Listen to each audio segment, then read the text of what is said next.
In this lecture, we are studying about four things. One is the resultant of forces, which we have studied yesterday itself. And the last slide of yesterday's lecture was how to calculate this resultant, how to compounding of resultant forces or composition of resultant forces was the last thing which we have studied yesterday. So there are different methods for that. We'll discuss that in this lecture. So method of resolution is one of that method used for finding the resultant force. Resolved components and resolved parts of a force. Theorem of resolved parts and its application. So these are the things which we are going to study today. Okay. First thing is composition of forces or compounding of forces. It is a process of finding out the resultant forces of a number of given forces. So we have already seen that there are a number of forces acting on a body. There will be a single force which can cause the same effect as all the forces. That is known as resultant. So we have to find that resultant force. So how to find that? That process is known as composition of forces or compounding of forces. There are different methods for finding the resultant. One is analytical and other one is graphical method. Two main methods are there. One is analytical method and the second one is graphical method. Analytical method is again divided into two: parallelogram, law of forces, and method of resolution. We will see each of them. So the analytical method, first we will discuss about analytical method. There are two of them. One is parallelogram, law of forces, and method of resolution. We will see each of them. So first thing is parallelogram law of forces. This you may have studied about this. So it states that if two forces acting simultaneously on a particle be represented in magnitude and direction by the two adjacent sides of a parallelogram, their resultant may be represented in magnitude and direction by the diagonal of the parallelogram which passes through their point of intersection. So what it means is that if there are two forces, okay, so here you can see force F1 and force F2. There are two forces. So these forces are acting like this, in this one in this direction, and it will meet at this point O. And I have not given O here. Anyway, it is O. Okay, and another force F2 is there. It is acting in this direction. So this can be created as two sides of a parallelogram. You all know what is parallelogram. Okay, so this can be converted as two sides of a parallelogram. Then there is an easy way to find the resultant of these forces. So when we are making it as two sides of a parallelogram, so this is a parallelogram. F1 is one side and F2 is another side of a parallelogram. Now the resultant of these forces nothing but the diagonal of the parallelogram. Okay, it is the vector sum of F1 and F2. It is the vector sum, not the numerical sum. It is the vector sum of F1 and F2.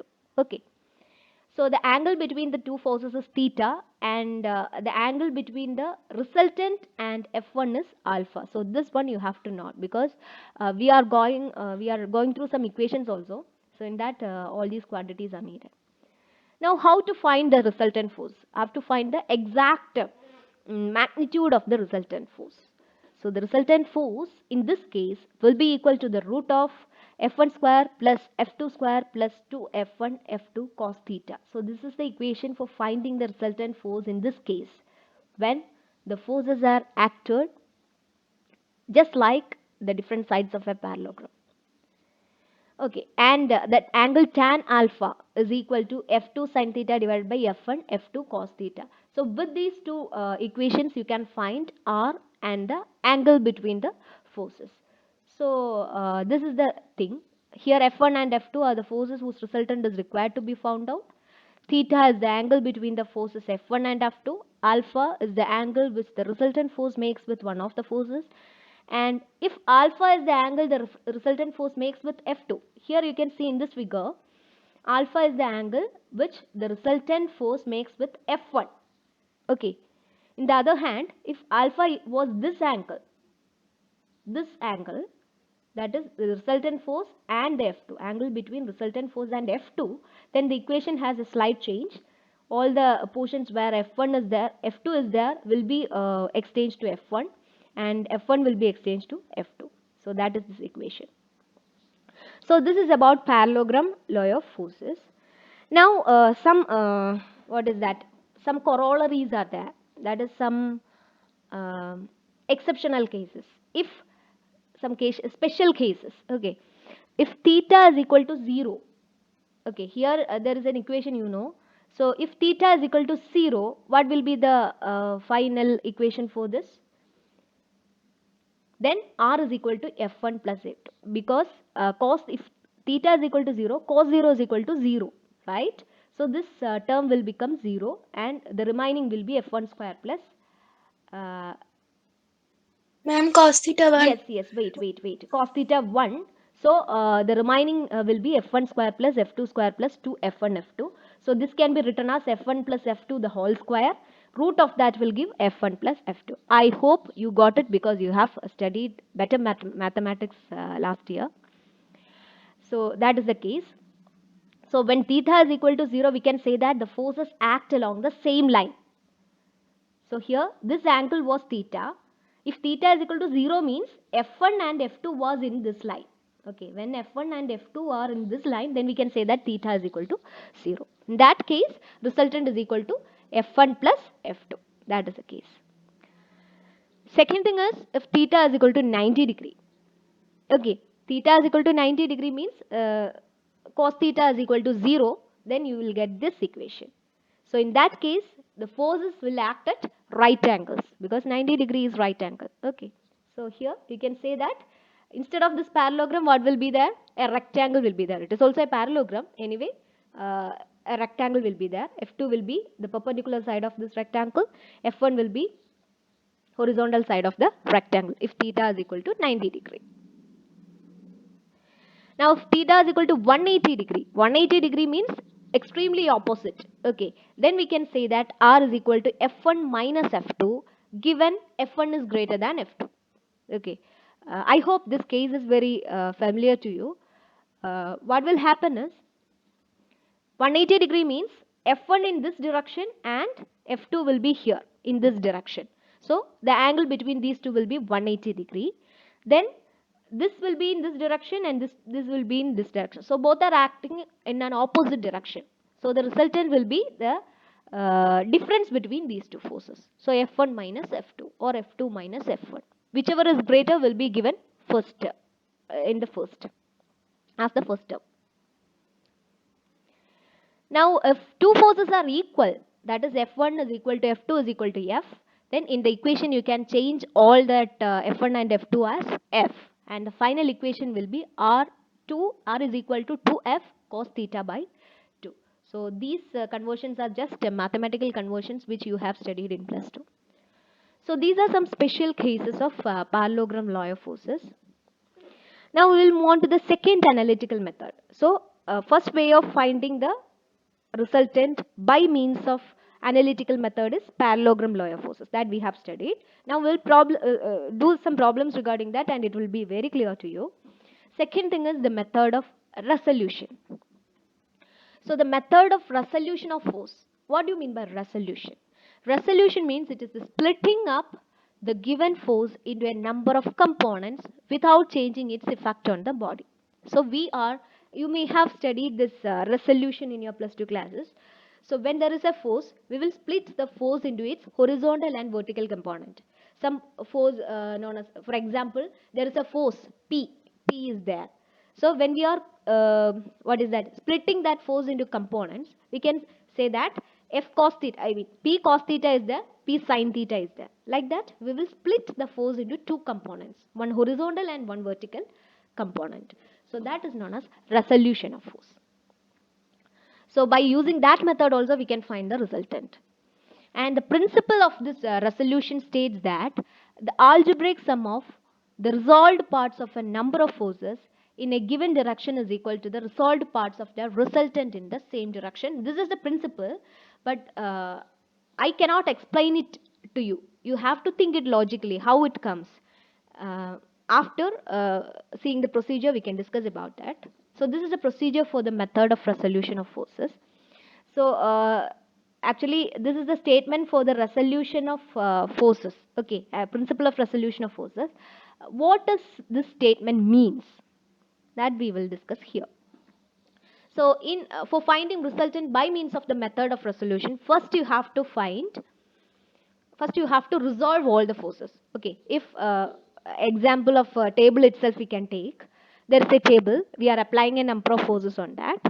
The first thing you have to do is we have to resolve all the horizontal forces. Some forces may be horizontal and some forces may be vertical, which we are applying. Okay, so first thing is you have to resolve all the horizontal forces applied on the table and find the algebraic sum of all the horizontal forces. You have found out the horizontal components and now you have to sum up all the components. Okay, so that is known as sigma h, sum of all the horizontal resolved components of the forces. The second thing you have to do is resolve all the forces in the vertical direction and find the algebraic sum. That is known as sigma v. Now we will move on to the vertical forces. There may be some vertical forces on the table. We have to find the resolved components of the vertical forces and adding up all the components. That is sigma v. Now we can say that the resultant of the given forces R is equal to root of this sigma h the whole square plus sigma v the whole square. So this will be the magnitude of the resultant, and the direction of the resultant will be tan theta is equal to sigma v by sigma h. So this is how we can find the resultant by means of this method of resolution. It will be very clear to you after doing problems. Okay, so this is the thing which is stated in this principle. The algebraic sum of the resolved parts of a number of forces in a given direction is equal to the resolved parts of the resultant in the same direction. So this is what it means. Okay. Now there are some points to be noted before doing problems on this method of resolution. The value of angle theta will vary depending on the values of sigma v and sigma h. Exactly, because the angle theta or the direction between two forces theta will be equal to sigma v divided by sigma h. So exactly it will depend on the value of sigma v and sigma h. How it depends, how the value of sigma v and sigma h depends on theta, that we will see. When sigma v is positive, that is the components of vertical forces is positive. When vertical force is a positive force, the resultant makes an angle between 0 to 180 degree. So that is a common principle. When sigma v is positive, then the resultant will have an angle 0 degree to 180 degree. I mean the theta angle will be 0 degree to 180 degree. That is a common principle. When sigma v is negative, it will be between 180 degree to 360 degree. So this is just, you can use this statement as a check while doing the problem. Okay, you have done a problem and you didn't get the answer between these statements like this, then you can say that your problem is wrong. Okay, you have done the problem wrongly, you can say that. So this sentences can be used as a check. And the second statement is when sigma h, that is horizontal component, sum of horizontal component is positive, the theta angle will be between 0 to 90 degree or 270 to 360 degree. Either 0 to 90 or 270 to 360 degree. But when sigma h is negative, the resultant makes an angle between 90 degree to 270 degree. So these are some statements which can be used as a check while doing the problems. We will get a better understanding of this while doing problems. So there are some theories or some laws for finding this resultant force. Okay, so using this method of resolution itself, there are some problems, some laws. There are mainly two laws. One is triangle law of force and the other one is polygon law of forces. This is same as that of the parallelogram law. So this has some resemblance with the parallelogram law, but it is mostly related to the method of resolution. So we'll discuss it here. Triangle law of forces, it is very simple. I can explain you by making use of this figure. There are two forces A and B acting in same direction. Okay, acting in same direction. This is in this direction and this is in this direction, continuously acting. Then the resultant of these, if they are the two forces A and B, forms the sides of a triangle. Okay, we can say that here it can form the sides of a triangle. Okay, then the resultant of these forces will be the closing side of the triangle. The closing side of the triangle given in opposite direction. Okay, so the resultant magnitude of the resultant will be the closing side of the triangle given in opposite direction. That is the law of triangle. Okay, let's state that if two forces acting simultaneously on a particle be represented in magnitude and direction by the two sides of a triangle taken in order. Taken in order means in the orderly direction. The resultant may be represented in magnitude and direction by the third side of the triangle, that is the closing side of the triangle, taken in opposite order. Taken in opposite order. So this is known as the triangle law of forces, which is very much related to the method of resolution. And the second thing is polygon law of forces, the same as that of triangle law. Here there is a number of forces, more than two forces. When there are more than two forces acting on a particle, simultaneously on a particle, and if they are in the same order, okay, A here, B, C, D, then the last resultant will be, resultant is otherwise known as equilibrant, and the resultant will be the closing side of the polygon taken in opposite order. This I hope this arrow is not it is wrong here. The arrow should be in this direction, because it will be in opposite direction. Resultant will be in the opposite direction of that of the remaining forces. Okay, so normally it is given like that. If a number of forces acting simultaneously on a particle be represented in magnitude and direction by the sides of a polygon taken in order, then the resultant of all these forces may be represented in magnitude and direction by the closing side of the polygon, not the triangle. I'm sorry about this. Polygon taken in opposite order. Normally it is in opposite order, because while doing the problem it will be clear that the magnitude will be higher for um, the resultant force. Okay, when there are a number of forces, magnitude will be higher for this, so it will be taken in opposite order. It will be clear while doing the problems. Okay, there are two mistakes here. One is this arrow, and the other thing is this polygon. Instead of this triangle, you have to write here polygon. So these are about the analytical methods. Now we'll move on to the second method of finding the resultant force. That is graphical method, or otherwise it can be termed as vector method. Vector method. Okay. In this procedure, first you have to construct the space diagram. Okay. What do you mean by a space diagram? Space diagram means you are just drawing the forces. Okay, if there are a number of forces acting on a point, then you are, so this is the point, there are 2 Newton here, 2 Newton is there, 1 Newton is there, 1 Newton is there are 4 forces acting, then you are just drawing the forces. Okay, and writing its magnitude. This is known as space diagram. You are just roughly drawing the forces and the direction of the forces, then that is known as space diagram. Okay, so the first thing to be done in graphical method is you have to find the space diagram. You have to draw the space diagram. The construction of a diagram showing the various forces along with their magnitude and line of action is known as space diagram. Okay. The second step is use of Bow's notation. Bow's notation means you have to name the force. Okay, here there is a 2 Newton force which you have to name as OB. Okay, another force is there OA, another force is there OD.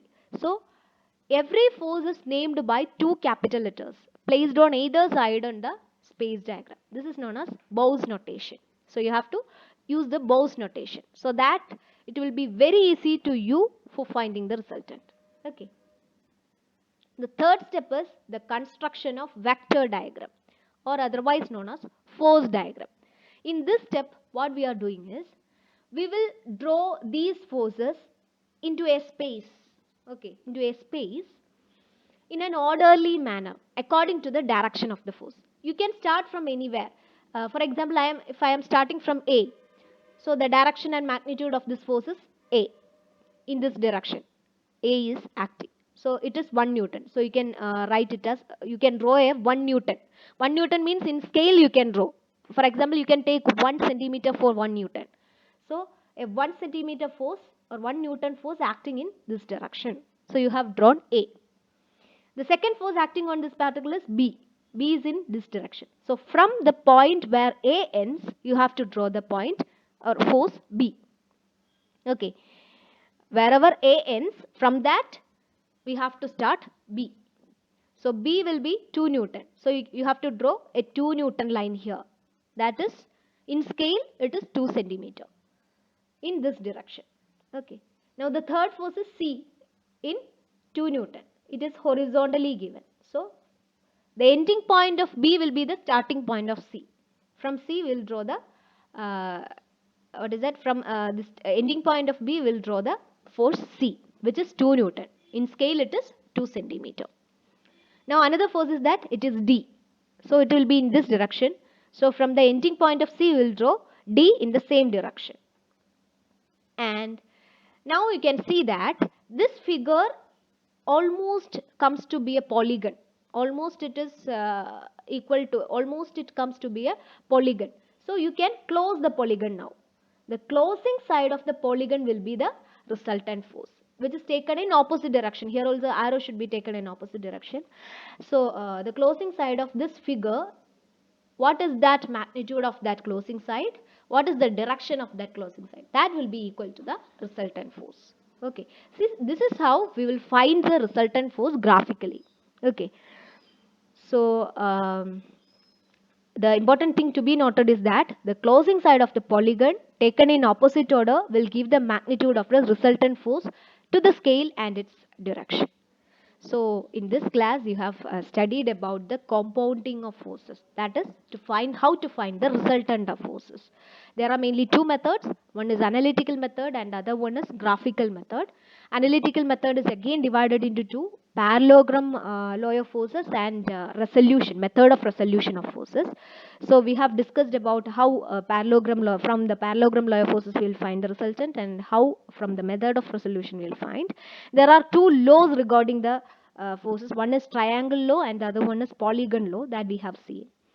Second method is graphical method. For the graphical method, there are three steps. First, you have to draw the vector diagram, just denoting all the forces, its magnitude and direction. And after, you have to give that Bose notation. You have to name the forces by giving two capital letters at two ends of the forces. And after that, you have to draw the space diagram. When it comes to be a polygon, you have to draw the closing side of the polygon. That will be equal to the magnitude of the resultant. So these are the things which we have studied today. Thank you.